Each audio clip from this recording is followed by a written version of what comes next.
یہ بہت پرانے وقتوں کی بات ہے۔ دور ایک بستی میں ایک غریب آدمی رہتا تھا جس کا نام ابراہیم تھا۔ ابراہیم یتیم تھا۔ اس کے ماں باپ بچپن ہی میں وفات پا چکے تھے۔ سارے رشتہ دار اس سے منہ موڑ چکے تھے اور وہ اکیلا حالات سے لڑتا لڑتا جوان ہوا۔ ابراہیم ایک سیدھا سادہ آدمی تھا۔ اس کے پاس دنیا کی دولت نہیں تھی بلکہ صرف ایک چھوٹی سی جھونپڑی اور ایک خوبصورت سی گائے تھی۔ یہ گائے اس کے باپ کی تھی اور یہی اس کی روزی کا واحد ذریعہ بھی تھی۔ ہر صبح ابراہیم اپنی گائے کا دودھ نکالتا، اسے ایک بڑے مٹی کے برتن میں ڈال کر سر پر اٹھاتا اور گاؤں کے بازار میں بیچنے جاتا۔ ابراہیم گاؤں میں اپنی ایمانداری اور صاف ستھرے دودھ کے لیے مشہور تھا، مگر اس کی آمدنی ہمیشہ محدود رہتی تھی۔ دودھ بیچنے کے بعد وہ اپنے لیے صرف ایک روٹی کا ٹکڑا لیتا اور چراگاہ کا معاوضہ ادا کرتا جہاں اس کی گائے چرنے جاتی تھی۔ چراگاہ کا مالک ایک لالچی آدمی تھا جس کا نام برکت تھا، مگر نام کے برعکس اس کا دل پتھر کی طرح سخت تھا۔ وہ ابراہیم کو صرف پیسوں کا ذریعہ سمجھتا اور جب بھی موقع ملتا اسے تنگ کرتا۔ غربت کے باوجود ابراہیم کی ایک عادت تھی جس سے وہ کبھی پیچھے نہ ہٹا۔ وہ مانتا تھا کہ کمزور مخلوقات پر رحم کرنے سے خالق کی رحمت نازل ہوتی ہے۔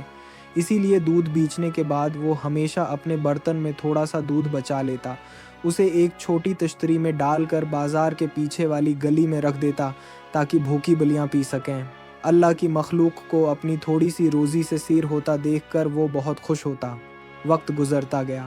ایک دن برکت نے اعلان کیا، سنو ابراہیم، آج سے چراگاہ کا معاوضہ دگنا ہوگا۔ اگر جمعے تک تم نے پیسے نہ دیے تو میں تمہاری گائے معاوضے کے بدلے لے لوں گا اور تمہیں جھونپڑی سے بھی نکال دوں گا۔ یہ سن کر ابراہیم کے دل پر بجلی گر گئی۔ اتنی بڑی رقم چند دنوں میں کہاں سے لاتا؟ اس کی ساری کمائی تو پرانا معاوضہ دینے کے لیے بھی مشکل سے کافی تھی۔ اسی دن بازار میں بیٹھے اس کے چہرے پر غم کی چھاپ تھی۔ اچانک ایک کالی ریشمی بلی اس کے پاس آئی۔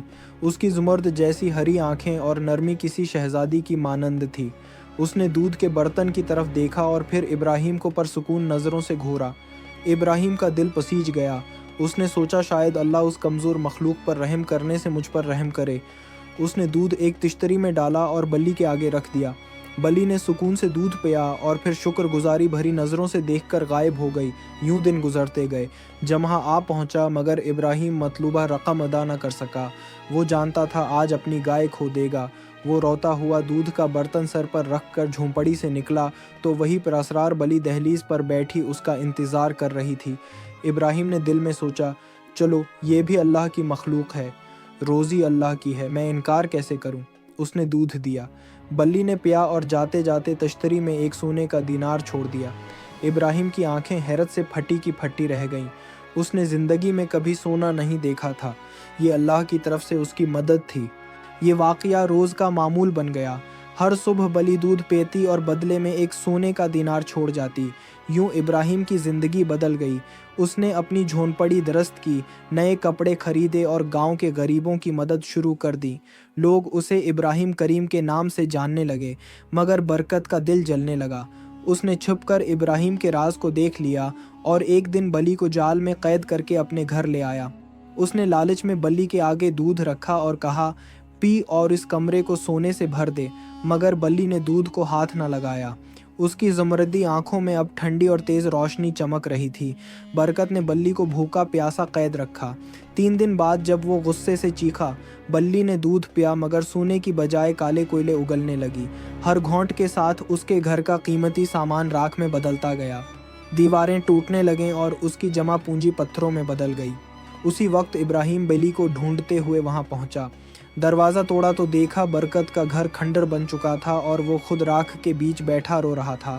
بلی دوڑ کر ابراہیم کے کاندھے پر آ بیٹھی اور پھر اسے ایک ویران کھنڈر تک لے گئی جہاں ایک پرانا صندوق دفن تھا۔ اس کے اندر سونے کے بے شمار سکے موجود تھے۔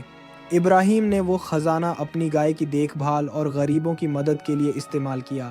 اس نے باقی زندگی خوشی اور سکون سے گزاری اور ہمیشہ ضرورت مندوں کی مدد کی، مگر برکت لالچ کی آگ میں جل کر خاکستر ہو گیا اور لوگوں کے لیے عبرت کی زندہ مثال بن گیا۔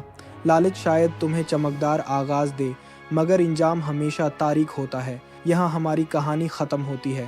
اگر یہ کہانی آپ کو پسند آئی تو لائک اور سبسکرائب کرنا نہ بھولیں تاکہ آپ ہمارے ساتھ ہر کہانی دیکھ سکیں۔ ملتے ہیں ایک اور نئی ویڈیو کے ساتھ۔ تب تک کے لیے اللہ حافظ۔